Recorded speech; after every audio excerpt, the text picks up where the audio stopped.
Comience su día con el devocional gratuito En Contacto. Suscríbase hoy mismo.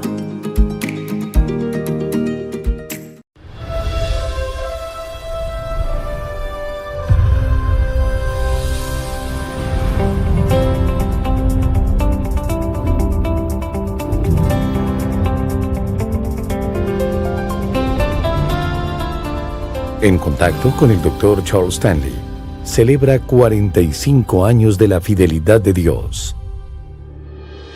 Hoy en el programa En Contacto, compartamos las bendiciones de Dios. En estos tiempos de dificultades económicas es fácil volverse un poco egoísta y centrarse en uno mismo. Y la razón es porque tenemos necesidades en algún momento de la vida. También tenemos responsabilidades. La pregunta es, como seguidores de Cristo, ¿cómo debemos reaccionar en estos tiempos? Y hay que preguntarse, ¿cómo era en los días de Cristo? ¿Qué dijo Jesús? ¿Qué hizo? ¿Cómo actuó? ¿Qué les exhortó a hacer? ¿Cómo les dijo que se relacionaran entre sí? Todo esto está en la palabra de Dios. Al leerla, comenzamos a entender lo que dijo el Señor Jesús, el apóstol Pablo y otros. Comenzamos a entender que sus enseñanzas no eran solo para aquel tiempo, sino que también se aplican en nuestros días. Al leer la Biblia y al entender exactamente lo que dijo Cristo, la verdad es que debemos vivir hoy tal como Él dijo que vivieran en aquel tiempo. Por esa razón, en este mensaje, deseo hablar del principio de vida que dice: Dios nos bendice para que nosotros podamos bendecir a otros. Por esa razón, nos bendice para que bendigamos a otros. Le invito a buscar dos pasajes breves. Vayamos a Efesios capítulo 4. Aquí el apóstol Pablo habla de la vida cristiana, de cómo vivirla y qué debemos evitar. Y llega el versículo 25 y dice: por lo cual, desechando la mentira, hablad verdad cada uno con su prójimo, porque somos miembros los unos de los otros, refiriéndose a la iglesia. Airaos, pero no pequéis. No se ponga el sol sobre vuestro enojo. Luego escuche lo que dice: ni deis lugar al diablo.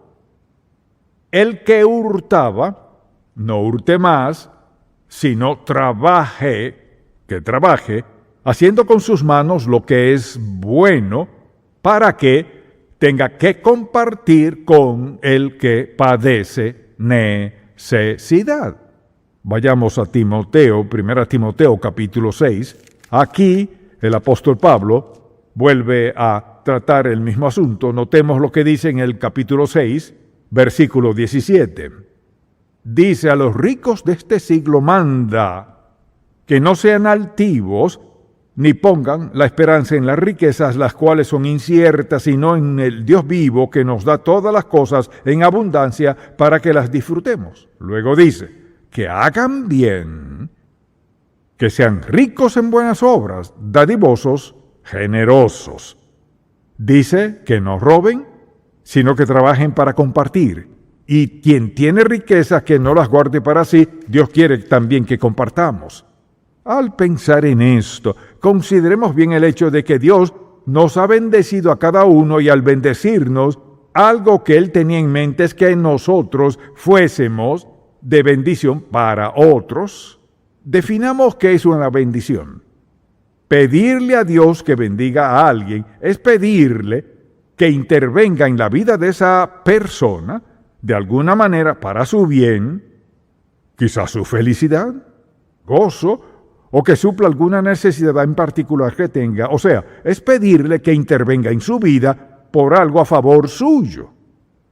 Porque eso es lo que Dios quiere que hagamos, que seamos de bendición unos a otros. En ambos versículos leídos nos llama a compartir. Debemos trabajar y lo que sea que tengamos debemos compartirlo con otros en necesidad. Ahora, al pensar en la vida de Cristo, lo vemos como el Señor, el Maestro, el Rey y todo lo demás, pero Él tenía otra percepción de sí mismo. No dijo: no vine a ser servido, aunque lo merecía. No vine a ser servido, sino a servir y a dar mi vida en rescate por muchos, lo cual fue una expresión de su servicio, expresión de su bondad, merced y amor. En otra ocasión, en Lucas capítulo 22, dice así: mas yo estoy entre vosotros como el que sirve. Así se veía Jesús a sí mismo. Pensemos en varias cosas que hizo Jesucristo, que sin duda alguna fueron expresiones del servicio. Al ver una necesidad, estaba dispuesto a suplirla. ¿Acaso significa que sanaba a todos? No. ¿Significa que suplía las necesidades de todos sin excepción? No. Pero lo maravilloso es que, dice la Biblia, que Él conocía el corazón de cada persona. Pero si vemos su vida, fue un período de 3 años de compartir, de dar y darse a sí mismo. Ahora, escuchemos lo que dice el Señor en su palabra, porque se aplica a todos nosotros. Así que, a continuación, mencionaré varios puntos de lo que el Señor ha hecho por nosotros, cómo nos ha servido. Primero diré lo que Él hizo y luego el versículo que nos dice cómo debemos reaccionar ante lo que Él ha hecho. Comencemos diciendo que Él nos salvó. Mucha atención. Nos salvó de nuestros pecados, luego nos dijo cuál es nuestra responsabilidad: ir por todo el mundo y predicar el evangelio a toda criatura. Claro, eso no significa que hay que ir a la China o Rusia, pero significa que donde sea que vivamos, somos responsables de compartir la verdad del evangelio con las personas que están a nuestro alrededor. Hay círculos sociales muy abiertos, hay otros más cerrados. Algunos tienen pocos amigos, pero también tienen compañeros de trabajo, no importa quiénes sean. Donde sea que vivamos, somos responsables de compartir el evangelio. Eso es lo que nos encomendó. En segundo lugar, pensemos en que Él nos amó. Y nos ama. Primera de Pedro 4, versículo 8. Y ante todo tened entre vosotros ferviente amor, o sea, que mantengamos vivo nuestro amor, porque el amor cubrirá multitud de pecados. Ser fervientes en nuestro amor, o sea, no solo un saludo y ya. Amor ferviente es un amor en acción. El amor ferviente se expresa, y no solo con palabras, sino que también se expresa con acciones. Dios nos pide hacer más de lo que Él ha hecho por nosotros. Nos dice: te salvé, quiero que seas un instrumento mediante el cual alguien más sea salvo. Te amo con amor ferviente, te amo tanto que entregué mi vida por ti, y quiero que tu amor por otro sea ferviente, es decir, genuino, que te entregues a tal punto que ellos puedan experimentar ese amor. En tercer lugar, Él nos perdona nuestros pecados. Leamos, Efesios 4:32 dice: antes sed benignos unos con otros, misericordiosos, perdonándoos unos a otros, como Dios también os perdonó a vosotros en Cristo. ¿Cómo nos perdona Jesucristo? Lo hace voluntariamente. No tenemos que rogarle y suplicarle que lo haga. Ninguno de nosotros, sea quien sea, nadie puede decir: le pedí al Señor que me perdonara, pero no lo hizo. Se lo pedí varias veces, pero no lo hizo. Si se lo pedimos con sinceridad, como sus hijos, sí nos perdona. Quizás no lo sintamos, tal vez no experimentemos ningún cambio a nuestro alrededor, pero si le pedimos perdón, Él dice: si confesamos nuestros pecados, Él es fiel, confiable y justo. Él es quien puede perdonarnos. Ahora, si alguien no es creyente, ¿dónde comienza? Confesándole a Dios sus pecados, aceptando a Cristo como Salvador y pidiéndole perdón por sus pecados, basándose en que Él pagó nuestra deuda total de nuestros pecados, no que seamos lo suficientemente buenos para ser salvos por solo pedirlo. Así que nuestro perdón viene de Él. Él nos dice que perdonemos a otros, así como Dios nos perdonó mediante su Hijo Jesucristo. Dios nos ha perdonado a todos nosotros muchas veces, y no solo eso, sino que nos ha perdonado muchas veces por hacer lo mismo. Así que debemos perdonar sin importar lo que sea, ni cuándo, ni cómo, ni a quién. No hay límites para el perdón. Quizás alguien diga: pero es muy doloroso. Ese no es el punto. ¿Cuántas veces Cristo nos ha perdonado? Como sus seguidores debemos perdonar a otros. El siguiente punto nos enseña la verdad. Por eso la conocemos, dice, el que es enseñado en la palabra, haga partícipe de toda cosa buena al que lo instruye. Es decir, hemos aprendido mucho de la palabra de Dios. Así que tenemos la responsabilidad de enseñar a alguien más. Quizás alguien diga, pero un momento, no soy un maestro. ¿Cómo define maestro? ¿Alguien que tiene estudios universitarios de enseñanza? Mire, si usted sabe algo que yo no sé y está dispuesto a enseñármelo, lo que significa y cómo aplicarlo a mi vida, eso es enseñar. Y el Señor nos ha dado el Espíritu Santo que nos capacita para enseñar a otras personas. Hay muchas personas a quien enseñarles la verdad de la palabra de Dios. Luego pensemos en esto. Dios nos consuela. Leamos lo que dice en 2 Corintios. Bendito sea el Dios y Padre de nuestro Señor Jesucristo, Padre de misericordia y Dios de toda consolación, el cual nos consuela en todas nuestras tribulaciones. ¿Para qué? Podamos también nosotros consolar a los que están en cualquier tribulación por medio de la consolación con que nosotros somos consolados por Dios. Nosotros somos consoladores. Quizá diga, pero no sé qué decir, sí sabe. Tal vez se pregunte, pero ¿cómo consuelo a alguien? Si ve a alguien sufrir, puede decirle, quiero que sepas que estoy orando por ti. Realmente no entiendo todo lo que estás pasando, pero quiero que sepas que cuentas conmigo. La verdad es que todos podemos hacer lo que Cristo hace por nosotros y Él nos dio un mandato. La verdad es que no hay otra opción. Si queremos ser seguidores de Cristo, debemos consolar a otros así como Él lo hizo. Dios también nos alienta, nos motiva y esa es una de las razones por las que oramos. A veces nos desanimamos un poco, enfrentamos algo, así que oramos. Señor, te necesito, vea lo que dice. Pero el Dios de la paciencia y de la consolación os dé entre vosotros un mismo sentir según Cristo Jesús. Todo el mundo necesita una o dos personas que siempre le animen. Alguien me envió un correo electrónico que encontré anoche. Y pensé, Señor, espero tomar un momento hoy para decirle muchas gracias por haberme enviado esto. Fue un mensaje muy alentador para mí. Me pregunto cuándo fue la última vez que usted dijo, voy a escribirle un correo a fulano o voy a llamarle para darle una palabra de aliento. No tiene que decir, llamé para darte ánimo. No me refiero a eso. Simplemente hágalo.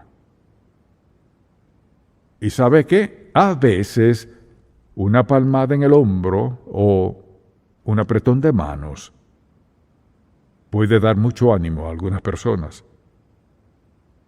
Pero si siempre estamos pensando en nosotros mismos, diariamente dejamos pasar muchas oportunidades maravillosas hoy de ser alentadores si nos descuidamos un poco. Y también nos acepta. Gracias a Dios por eso. Él nos ha aceptado, escucha esto. Por tanto, recibíos los unos a los otros, como también Cristo nos recibió para gloria de Dios. Aceptar a alguien más. Recibirle tal como es, quizás no me guste lo que haga, tal vez me desagrade cómo actúe, pero podemos aceptar a otros que tal vez tengan necesidad o quizás sean egoístas o avaros o pueden ser personas llenas de gozo, felicidad. Recordemos esto, mediante su Hijo Jesús, Dios nos ha aceptado a cada uno de nosotros y sin siquiera merecerlo. Solo porque esa es la naturaleza de Dios, Él nos ama. Además, Él es muy paciente con nosotros, dice, con toda humildad y mansedumbre, soportando con paciencia los unos a los otros en amor. ¿Paciencia los unos con los otros? Todo padre debe ser paciente. Debemos tenernos paciencia y la paciencia dice, ¿sabes qué?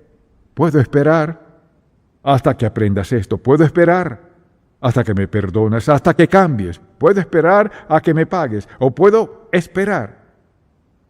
Dios ha sido paciente con cada uno de nosotros. Debemos ser pacientes con otros. Otra cualidad es su bondad. El mismo versículo que leímos dice, antes sed benignos unos con otros, misericordiosos, perdonándoos unos a otros. La benignidad dice, estoy pensando en ti. Es sorprendente ¿cómo podemos mostrar amabilidad a alguien que no la espera, pero tal vez la necesite? O le da gozo, alegría, lo que sea, pero ¿cuándo fue la última vez que intencionalmente decidió hoy haré algo bueno por él o por ella? Le mostraré que en verdad me intereso por ella o por él. No es que lo hagamos para ganar algo a cambio, porque no se trata de recibir, sino de dar. Otro aspecto importante es la idea de alentarnos unos a otros. Veamos, Hebreos 10:24. Y considerémonos unos a otros para estimularnos al amor y a las buenas obras. Estimular a alguien significa motivarle, moverlo, o sea, ¿cómo motivamos a otras personas? Queremos alentar a nuestros hijos a ser obedientes, motivarles a expresar amor, a que sean bondadosos. ¿Y qué de nosotros mismos? ¿Y qué de motivarnos unos a otros? En vez de amedrentar a las personas, siempre criticarles y hablarles de manera negativa, y hay quienes parecen que son negativos por naturaleza, parece que no pueden decir nada positivo. Pero, ¿qué nos motiva? ¿Qué nos estimula? No las críticas. ¿Qué nos motiva? Actos de amabilidad, palabras de aceptación, cumplidos que sean significativos. Si vemos buenas cualidades en alguien y se lo decimos, le motivamos a mejorar. Eso siempre le digo a quienes trabajan conmigo, que luzcan, hagan y sean lo mejor. Quiero estimularles a no ser mediocres, lucir, hacer y ser lo mejor, porque somos representantes de Jesucristo. Motivarnos unos a otros. Es decir, hablarles de tal manera que se sientan motivados a mejorar sin importar quiénes sean. El Señor también comparte con nosotros. El primer versículo que leímos en Efesios capítulo 4, versículo 28 dice, el que hurtaba no hurte más, porque en aquel tiempo muchos esclavos lo hacían, sino trabaja haciendo con sus manos lo que es bueno, para que tengan que compartir con el que padece necesidad. Ahora permítame preguntarle algo. Al examinar su propio estilo de vida, ¿diría usted que es uno que recibe o da? ¿Pasa la mayor parte de su tiempo pensando en lo que recibirá? ¿O pasa su tiempo pensando ¿cómo puedo dar? ¿Qué puedo dar? ¿Qué puedo compartir? Ahora le diré algo que espero que nunca olvide. Si me escucha, dígame amén. Cuando llegue al cielo y esté frente al Señor, mucha atención, no será recompensado por lo que recibió, solo será recompensado por lo que dio. Así que quisiera darle algo.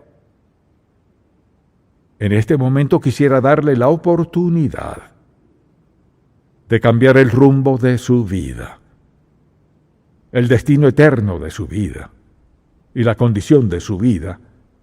Y puede hacerlo así, reconociendo sinceramente que es pecador, que ha pecado contra Dios, que no merece nada, porque al ver sus propios actos reconoce que son condenables, cuando piensa en que ha rechazado a Jesucristo como su Salvador personal.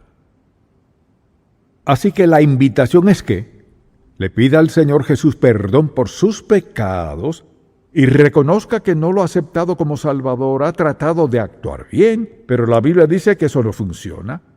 Dice, no por obras de justicia que hubiéramos hecho, nadie es salvo por obras. Quiero invitarle a invitar a Jesucristo a su vida.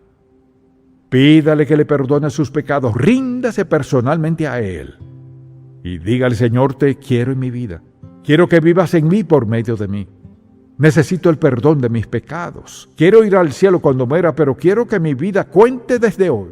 Y sobre todo, quiero a Jesucristo como mi Señor y Salvador. Si usted está dispuesto a pedirle que le perdone su pecado y le dice, te recibo, Señor Jesús, como mi Salvador personal hoy mismo, en ese momento, Él perdona sus pecados, se convierte en hijo de Dios. Padre, cuán agradecidos estamos por tu amor por nosotros y tus modos maravillosos de expresarlo. Te pido que todo el que escuche este mensaje se dé cuenta de todo lo que te debemos y tenemos gracias a ti. No solo algunas cosas, sino todo. La vida misma, nuestro aliento y todo lo que implica con ello. Te pido que toda persona que escuche sea sabia para rendir su vida a ti, Padre, mediante tu Hijo Jesucristo. En su maravilloso nombre oramos. Amén.